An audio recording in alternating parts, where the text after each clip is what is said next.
There will be 18 155 millimeter howitzers, 18 tactical vehicles to tow those howitzers, and 18 artillery tubes basically is our equivalent of a battalion, an artillery battalion, and 3 AN-TPQ-36 counter-artillery radars. This is the same counter-artillery radar system that we talked about before that had been provided to Ukraine, and then some ancillary field equipment and spare parts and that brings to a close the pre-existing authorities that we had and draw down $100 million. That stuff will start to flow very, very soon. I cannot give you an exact date of when it's all going to show up in Ukraine, but you can imagine, having seen us do this in the past, that we're not going to sit on our hands. We'll start flowing that stuff immediately. And these are all items that we have provided in the past, so there's a process in place for that.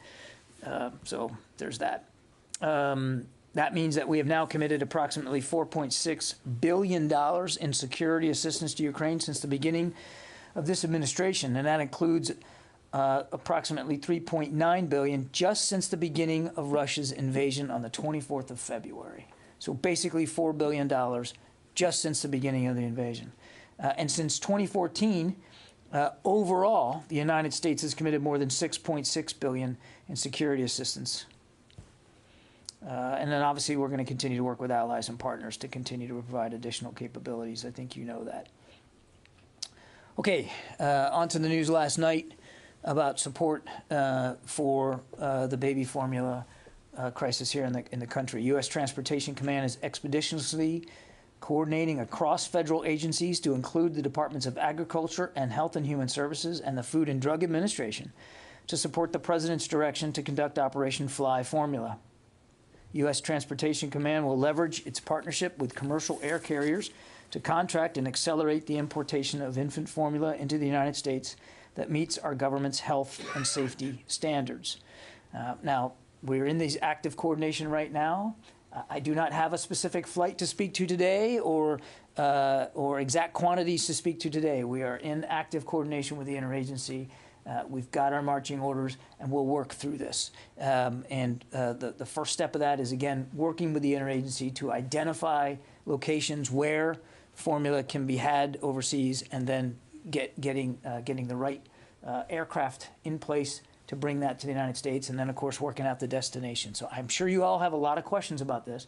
We are in the very early stages of working through this. We all share the same sense of urgency, and we will participate and cooperate to the best of our ability, but I just don't have like specific aircraft information to give you today. As I think you know, today the Secretary is hosting his Spanish counterpart, Spanish Minister of Defense Margarita Robles, to the Pentagon. We'll have a readout of that meeting later today. That meeting's ongoing. This morning, I think you also know, the Secretary shared a working breakfast with Israeli Defense Minister Benjamin Benny Gantz. The two leaders, who know each other quite well, discussed the administration's commitment to preventing Iran from obtaining a nuclear weapon and addressing Iran's destabilizing actions throughout the region. The Secretary commended Minister Gantz on Israel's deepening relationships with countries across the region and the increasing opportunities for military-to-military cooperation that are enabled by Israel's transition into the U.S. Central Command area of responsibility. Quick update out of Southcom this week. From the 16th all the way through today, the U.S. Southern Command has been hosting U.S. chiefs of mission and senior policymakers from the Western Hemisphere for a conference to discuss support to U.S. foreign policy and diplomatic efforts in South America, Central America, and the Caribbean. And those discussions, we are told, have gone very, very well. And then lastly, just on schedule again, the Secretary will be taking some time later this afternoon to meet with the members of the Suicide Prevention Independent Review Committee, and as they kick off their deliberations. So he's very much looking forward to that. That'll be very soon this afternoon, and this thing died on me. Okay, with that, Ben Fox, questions. Perfect timing for it to die, by the way. It's good. Ben. Hi. Yeah, with respect to NATO, what types of things would the U.S. be willing to do in order to help provide security assurances to Finland and Sweden, particularly during the time before any formal approval of NATO membership? Would that, for example, include increased troop rotations into the countries? Yeah, I'm not going to get ahead of where we are in staff level discussions with Sweden and Finland. We've said before, these are two militaries we know very well. We've operated with them in Afghanistan, Iraq, and Kosovo. We exercise with them. And we are actively now talking to them about what kind of security assurances they might need or welcome. And we'll work our way through that at that level. But I don't have anything specific to speak to in terms of actual deliverables on that. When we have more to say on it and when we can talk about it, we certainly will. In the room, yeah, in the back there. Hi there, John. I'm wondering if you can tell us at all, with the newly passed bill that's expected to be signed, what types of equipment will you be sending first in those tranches? So, as you know, there's a good chunk of this new supplemental that will go to Presidential Drawdown Authority, and the Congress added some additional money to that. So it's we asked for $5 billion. I'll get you in a second. Right, let me answer the question, and then we'll that way you're just not going to exhaust your arm holding it up there because my answers can be quite long. So those additional funding that'll go to Presidential Drawdown Authority, we are in constant communication with the Ukrainians about what they need on a almost daily basis. So we already have some thoughts about future systems and material that'll go. I don't want to get ahead of the decisions yet because, I mean, there's a process here that has to play out in terms of what we propose to the Ukrainians, the back and forth we have with them, and then what ultimately the president authorizes. But I can tell you this, that just like you saw with the $100 million we just signed out today, the kinds of things that will go forward will be relevant to Ukraine and to the fight that they're in, understanding that over time that fight's going to change.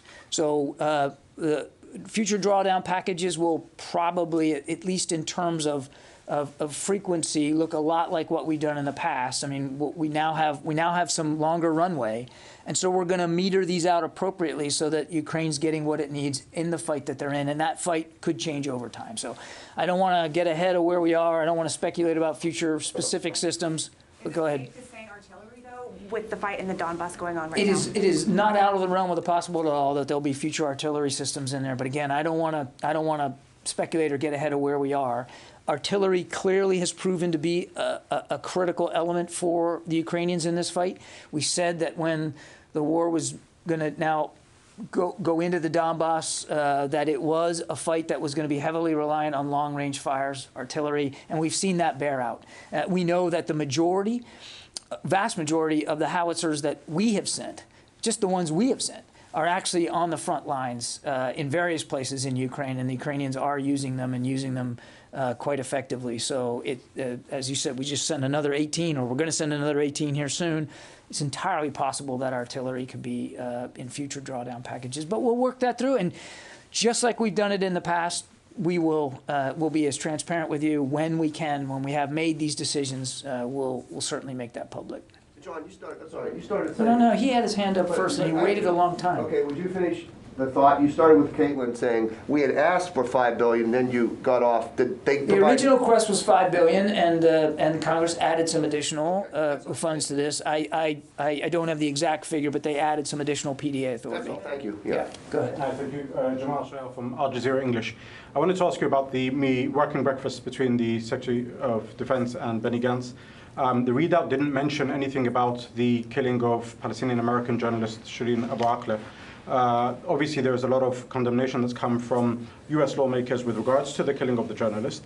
It is highly likely that she was killed using an American weapon, considering the weaponry used by the Israeli military. Was this discussed between the two during the meeting? And if indeed there was some sort of an investigation that established that U.S. weapon was used to kill an American journalist, will there be any reprimand or sanctioning from the U.S. with regards to this? What I can tell you is the subject did come up in the breakfast, and the Secretary welcomed Israel's clear statement of intent to investigate this. He welcomed that. Sorry, the Israeli military said they will not be, actually, they came out today saying they will not investigate it. They refuse to the government of Israel, it's not for the Israeli military. I believe it's in their Ministry of Interior, and they have stated a clear intent to investigate, and the Secretary welcomed that investigation. And obviously, we look forward to seeing what the investigation finds out. But I'm not going to get ahead of it or speculate about what the outcomes might be one way or the other. Sure, but do you not think that there is a bit of room for concern, considering it is Israel that is accused of killing the journalist? And if it was another country, let's say, that killed an American journalist, maybe the U.S. wouldn't be so welcoming to allowing for that country to investigate itself. Let's say it was Iran or another country, for I example. appreciate the chance, the opportunity here to get me to speculate about investigations that haven't been started for events that haven't happened yet. We welcome the fact that there will be an investigation. We've made clear we want to see this investigation be thorough and transparent and complete. But I also don't think it serves anybody's purpose to get ahead of it when it's ongoing and it hasn't concluded. So let's see what the investigation comes back and what it says.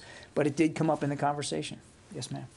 Hi, John. Tima from Al Jazeera English. Just to follow up on Jamal's question, would you support an independent investigation? I think we've already said we welcome the fact that the Israeli government has indicated a willingness to investigate this, and I'm not going to get ahead of the process of where we are. Travis. Thanks, John. I had a few questions about the baby formula flights. I just wanted to clarify, you said that Transcom is going to be working with commercial partners. Does that mean there won't be any military aircraft involved? These are going to be contracted commercial carriers? We believe at this point that probably the most expeditious and, quite frankly, the most cost-efficient way to support this immediate need would be through commercial contract carriers.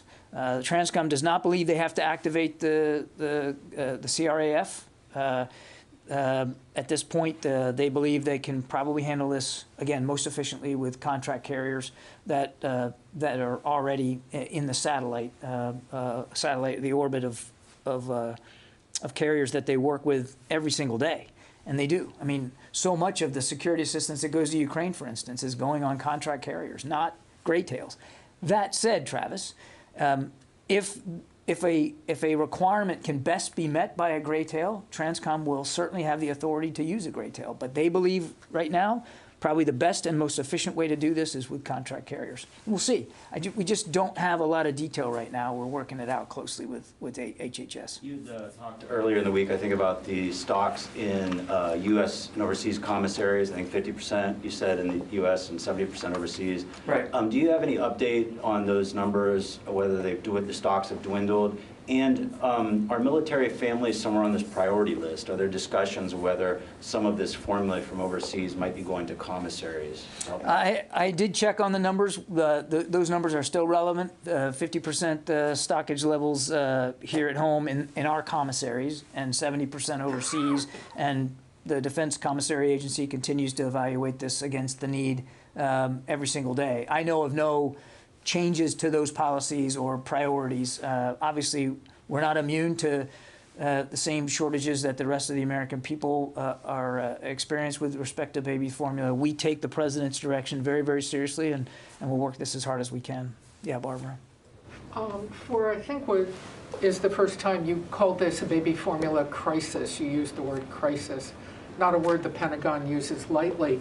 So can you tell us a little bit more about, how the Secretary is getting information on this? Has he appointed, is there any kind of working group? Is there any kind of watch group? Has he asked somebody to take charge in the building of making sure he's getting the information he needs on this?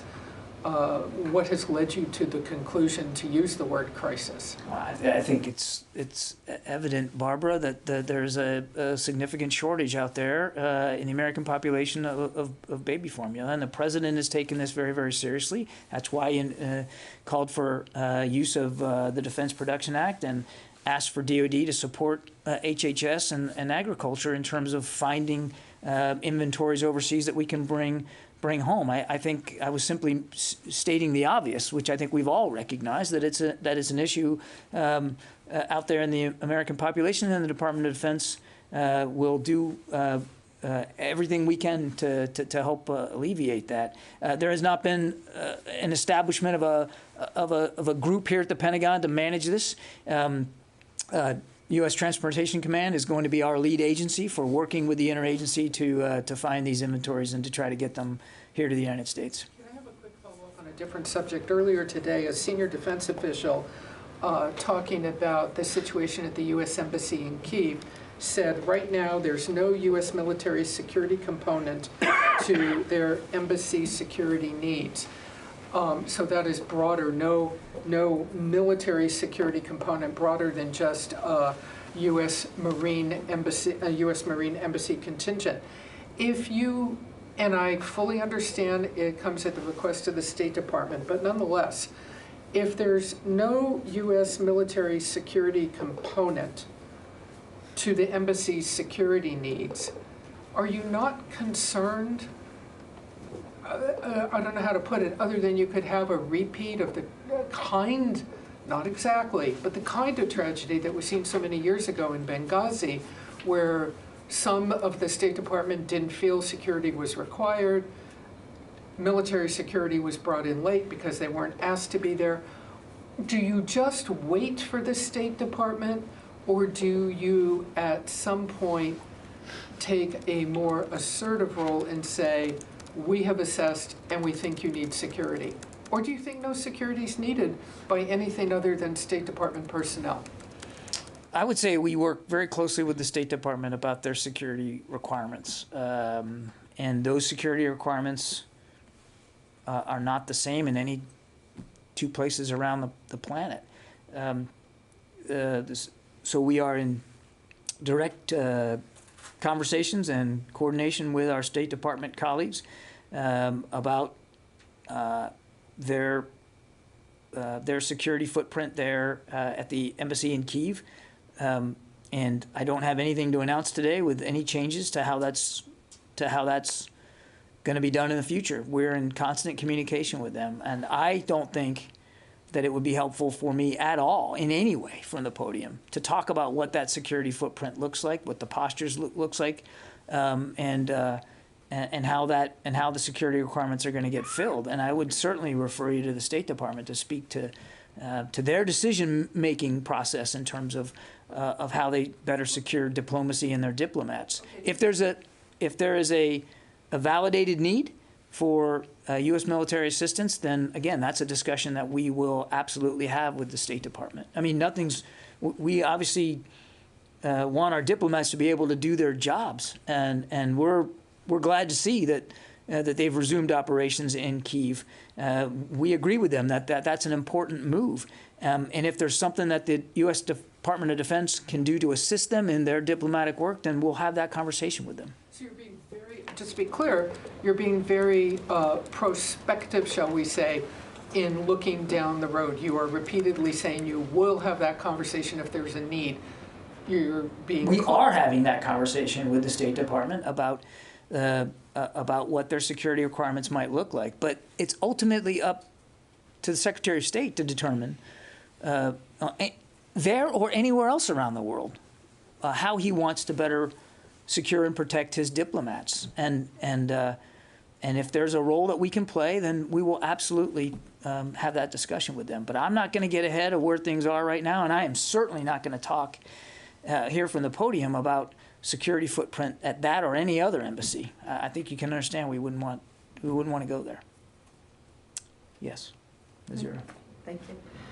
John, as you know, Afghanistan people's situation get worse every day. Women's situation, you know, Taliban push them, force them to wear burqa, chadari, and the other side, Aqani, a week ago said we are close friend with American, we are not enemy. American is not our enemy. If it's not enemy, although I asked this question from the State Department, if you have a good relationship with American, then why they don't open the school for women in Afghanistan? And the other side, as I read the report for the Pentagon yesterday, Pentagon concerned about Daesh also, and $7 billion value equipment of United States left behind in Afghanistan. This is complicated. What do you think? And the second question, what's your first question? The first question is about what do I think about what? Daesh. Pentagon is concerned. Yeah, we talked about this the other day. Last time I was at the podium. I mean, we've been nothing but clear and consistent that we don't want to see a return of of ISIS, particularly ISIS-K inside Afghanistan. I mean, that's already there, but I mean, you know, a growth in their capabilities such that it would threaten our interests. And we're watching this as closely as we can. How about Al-Qaeda? Same thing. Okay, do you accept the Afghani's friendship? Taliban say we are friends with the United States. We are not enemy. I'll tell you what we won't accept is another threat to the homeland that emanates from Afghanistan, and that's why we're going to stay focused on making sure we have an over-the-horizon counterterrorism capability to deal with that. And also there is rumor that the United States want to establish military base in Pakistan. Is it true? I'm not going to. I don't know any. I have no updates in terms of military basing in the region. We are talking to regional partners about possibilities to help us improve our over-the-horizon counterterrorism capabilities. But I don't have any updates for you or anything specific to talk about. Yeah, in the back there. Hi, I'm Susana from the Spanish news agency. Thank you. Going back to the NATO summit, I would like to know, I wonder if you would be able to give more details about what's being cooked. Because what's being cooked? Yes, before the summit, because they are talking about a new strategic concept that it's going to be set during this summit. So what does this mean? And also my second question is, will the US be willing to send troops to Sweden or Finland if they ask them for, or if they ask NATO for any help? Sure. I think Secretary General Stoltenberg has talked quite a bit about NATO's new strategic concept. I'd point you back to the comments that he has made. I know that they will clearly in June in Madrid want to talk about the future of the alliance and how the alliance needs to continue to evolve and transform for the security environment that has actually changed in Europe. Clearly it has. And NATO is now more relevant than ever. And I know that without speaking for the Secretary General, he's eager to have that discussion with allies in June. I won't get ahead of that discussion. We are very much looking forward to participating in that. On Sweden and Finland, I think I'd go back to what I said before. We are at conversations with both countries now that they have both applied, but they have not yet assessed.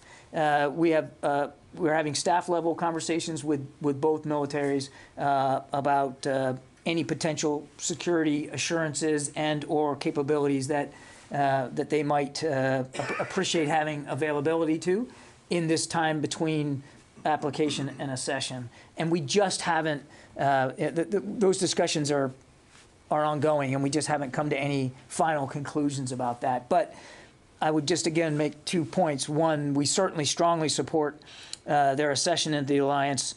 And as I said before, these are two militaries we know very well, and we're confident that should there be specific assurances or capabilities that they need that we can provide, we'll be able to do that. We just haven't completed those conversations right now, so I really don't have anything specific to talk to right at this point. Yeah, in the back there. Thanks, John. I was going to ask 2 questions quick. One on Finland and Sweden. We heard from Moscow many times that it would be a scorched earth if they were to join NATO. Is the Pentagon worried that this may be the last straw that pushes Putin over the edge and head to world war? I can't possibly get inside Mr. Putin's head to determine what he will or won't do. I mean, he did make comments earlier this week that that he was not overly concerned. I don't have his exact words, but the impression he left was that their accession into NATO itself wasn't a matter for a great concern to Russia. But I'll let Mr. Putin speak for himself in terms of how he intends to react to this. I would just remind, and it's important to keep reminding this, NATO is a defensive alliance. It does not pose an offensive threat to any other nation, and never has. That's not the purpose of it. It's a defensive alliance. And again, we welcome Sweden and Finland's application. The United States looks forward to working with them through the accession process. We're confident, and you heard the Secretary say this yesterday in his meeting with the Swedish Defense Minister, that they will be nothing but additive capability to NATO's defensive capabilities, because they are very modern and very capable military. So we welcome their eventual accession into NATO. Just one more, if I might, on Pitts legislation, the deal that was reached in the Senate, and they're poised to get this done finally. Can you tell us how the Pentagon will help the VA in identifying soldiers and those who may have been affected by burn pits and then get them that help? I don't want to get ahead of pending legislation here, and we try not to comment on that, but I do want to make clear how seriously the Secretary takes this issue. Being a veteran of Iraq and Afghanistan, it's a personal thing for him too.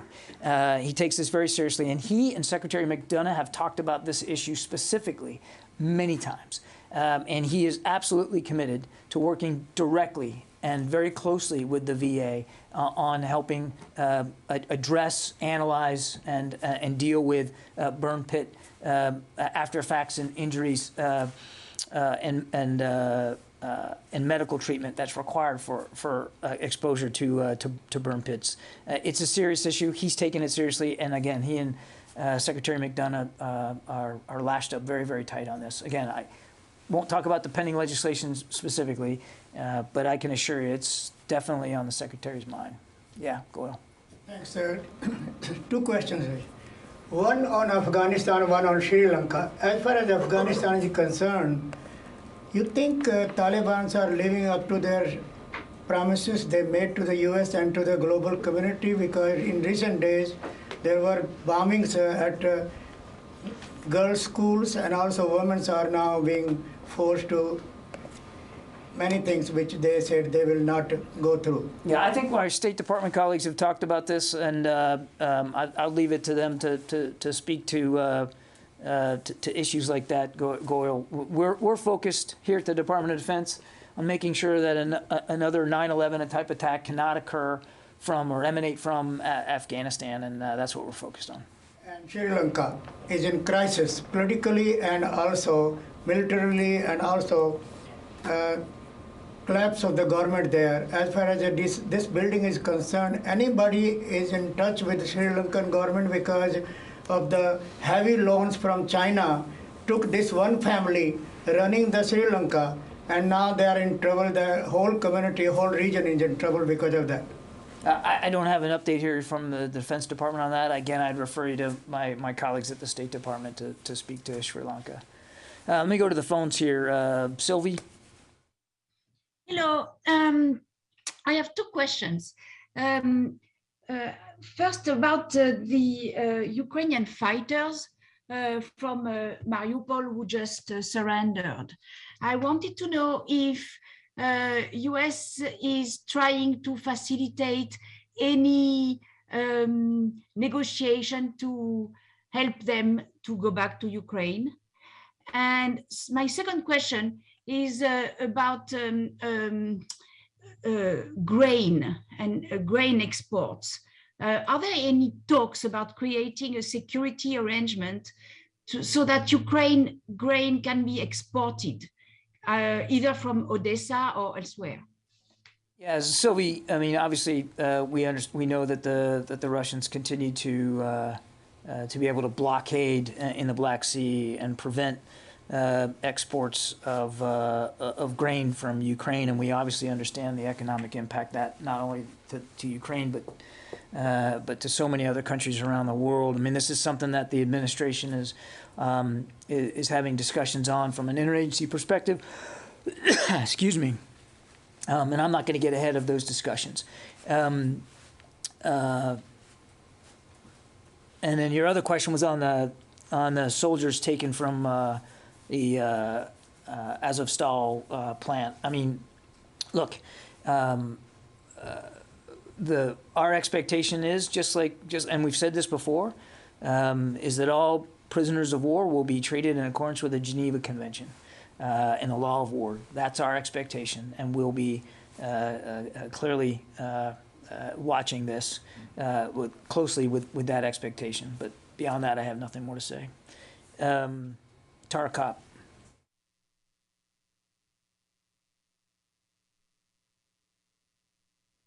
Hi there. Thanks for taking this. Just getting back to the Marine security detachments, is there any possibility of a different type of security arrangement, like through contractors or something that's being considered instead of actually having US boots there protecting the embassy? Thanks. Again, Tara, this is a better question put to the State Department. They are in charge of security or determining what security footprint they want. And obviously, if the United States military can assist, and we have Marine security guards at embassies around the world. I mean, it's not like we don't recognize we play a role here, but it is in the footprint of that and what that looks like and how it's comprised is all done in close consultation with the State Department. And I'm simply not going to get ahead of where they are in terms of their security protocols at Kyiv. I mean, those are much better questions put to them at this time. Tom. Thanks, John, for doing this. Two quick questions. One, is it just a coincident timing of the new $100 million shipment going to Ukraine came the same day as the Senate passed the $40 billion? It's just a coincidence of timing, or you? I'm not aware that there was any direct linkage. I think we have limited to no ability to dictate on what schedule the Congress passes proposed legislation. Fair enough. My second question is, could you give us a little non-security details on the calls today between General Milley and Gerasimov? I don't have more than the readout. I mean, I'd encourage you to speak to General Milley's staff for that. I will tell you the Secretary was glad to see that the conversation happened because, as we said when he spoke to Minister Shoigu, a few days ago, I mean, we believe it's important for the lines of communication to be open. So the fact that General Milley was, for the first time since I think the 11th of February, able to speak to General Gerasimov, we certainly believe that's a good thing. The call, the Pentagon? You'd have to talk to the Joint Staff. I don't know. I mean, I do know that that General Milley and his staff had been trying, as we had been trying to reach Minister Shoigu, they had been trying to reach General Gerasimov. But what transpired to lead to this particular phone call, I'd ask you to speak to General Milley's staff. Okay, thank you. Can I follow up super quick? Do you have any sense of, in both cases, what has led the Russians to now be willing to talk? What's changed their mind? Do you assess that Putin would have had to have approved this? They would not have done it on their own? I don't know, Barb. I don't think we could possibly know exactly what sort of internal deliberations they had in terms of accepting, finally accepting the invitation to call. That's not the, and frankly, we're not worried about that. We're not concerned about why this time they both decided to pick up the phone. We're just glad that they did. Well, unless it indicated a shift in their position in some way, wouldn't you want to I know think that? if you just look at the, it's hard to look at what's going on the ground and say that there's some sort of shift in the Russian position with respect to the war. They continue to try to occupy the Donbass. They continue to fight in the south. They continue to, to put forces on the ground. So, I mean, the war continues, and it's very real. So it's difficult to look at events on the ground and say that there's some eureka moment for Russia with respect to their activities in Ukraine. Yeah, Joe. Thanks, John. Reuters reported today that the administration is working to put advanced anti-ship missiles in the hands of Ukrainian forces. Can you confirm that report, one? And two, given the danger of a global famine, is helping defeat Russia's naval blockade a priority here? Or is that outweighed by concerns about sinking Russian warships and the potential for escalating the conflict? Yeah, again, Joe, all I'll tell you is we continue to talk to Ukrainians about what their needs are, and we do the best we can to meet those needs. And if we can't, we're certainly working with allies and partners who can. I'm not going to speculate about systems that haven't been sent or approved to be sent yet. We'll tell you what we can when we've made these decisions, and that's where I think we need to be. And look, on the blockade, again, we recognize the economic impact this is having, and it's an issue that not only the interagency is talking about, but the world community is talking about. And I just don't think it's helpful for me to speculate beyond that. The president has made clear U.S. forces will not be fighting in Ukraine. That has not changed. Yeah. I already got you. No, I already got you. Go in the back there. Go ahead. Okay. Yeah. Okay. Not him. He already had his question. It was a different topic. It was a different topic I was going to ask. I'm sure it was. We'll get back to you. Is the U.S. open to training more Ukrainians on U.S. soil? All the training being done right now is being done outside of Ukraine, but in Europe. And we think that's, quite frankly, the best option, because you can take a small number of fighters out of the fight, get them trained up. They'll go back in and train their teammates, and having them outside Ukraine, but in Europe, I think allows for that to happen a lot faster. And I think that's where our focus is right now. And to follow up on a completely different topic, can you speak to any security concerns in U.S. PACOM given Biden's visit in upcoming days? Any Security increased concerns. coordination with U.S. allies? CNN, Barbara's done some great reporting on a possible test that North Korea could do. You heard Jake Sullivan talk about the fact that we were monitoring and perhaps even expecting the North Koreans to do something, whether it's a launch or a nuclear test, perhaps while the president's in theater. He also said very clearly that, should that happen, we'll take a look at our own security posture and footprint as appropriate, but I don't think we want to get ahead of ourselves right now, and certainly not going to telegraph that. Anytime the president travels overseas, security is a concern. Quite frankly, security in the Indo-Pacific is a long-standing concern. That's why we have considered China our #1 pacing challenge. That's why we have talked about already, even before this trip, making sure that we had a nimble posture with respect to North Korea and their future, past and potentially future provocations. But I wouldn't talk about it in more detail than that. Go ahead. The Saudi defense minister was here over the past couple of days, Khalid bin Salman. Deputy Yes, sorry, yes. Obviously, this trip coincided or overlapped at least with the Israeli one, and we noticed in the readout that there was a commendation that Israel's widening cooperation with regional allies. Did those two meet by any chance? I don't know. You'd have to talk to them.